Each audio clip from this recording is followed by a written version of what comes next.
मुझे वो दिन भी याद है जब रूफी और मैं झील के किनारे लंबी लंबी घास में बैठे थे।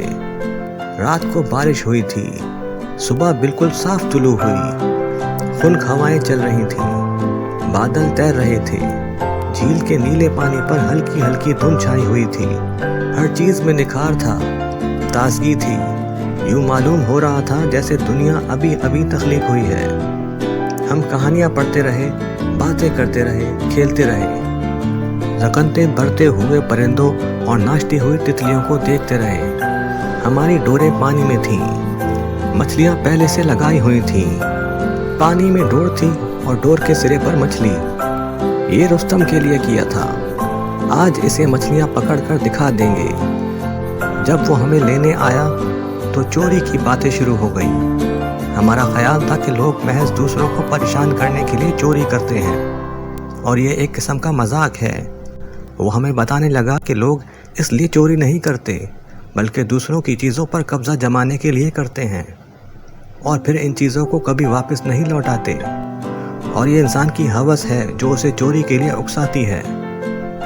कई लोग बड़ी बड़ी चोरियां भी करते हैं, इंसानों को चुरा लेते हैं, ज़मीन के बड़े बड़े खित्तों, बड़े आज़मों को चुरा लेते हैं।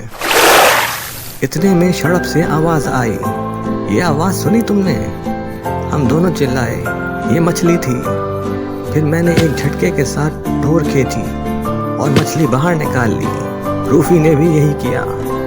तुम देखते जाओ, कुछ देर में यहाँ मछलियों के ढेर लग जाएंगे, तब तो तुम्हारा शुबा रफा हो जाएगा।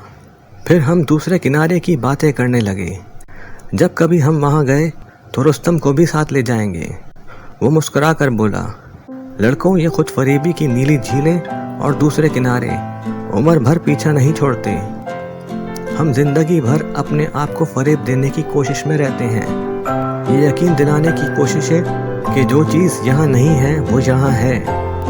आज तुमने 2 मरी हुई मछलियाँ अपने कांटों में इसलिए लगाई थी कि तुम्हें अब तक यकीन है कि दुनिया झूठी है और तुम्हारा तसव्वुर सच्चा है।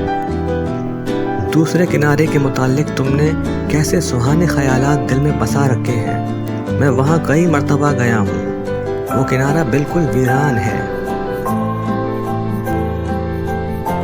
इस किनारे से कहीं बुरा है। मेरी मानो तो तुम कभी उस तरफ मत जाना, वरना तुम्हें अफसोस होगा। दूसरा किनारा बस दूर ही से अच्छा लगता है।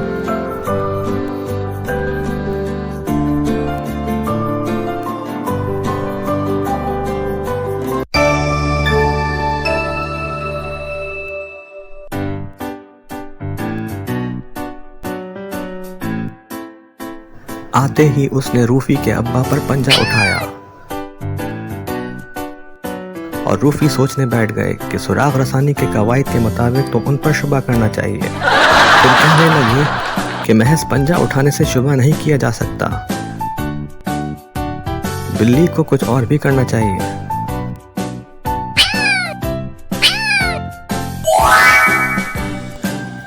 शाम को मास्टर साहब आए।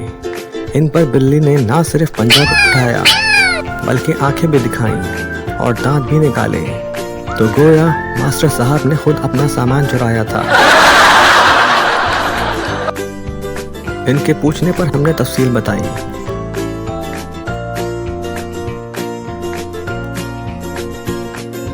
वो बोले, तुम नाहक अपना वक्त जाया कर रहे हो। जो कुछ होना था हो चुका। भला बिल्लियों से भी कभी सुराग निकले हैं? और अगर सुराग निकले तो शर्त रही, जो कुछ तुम कहोगे करूँगा।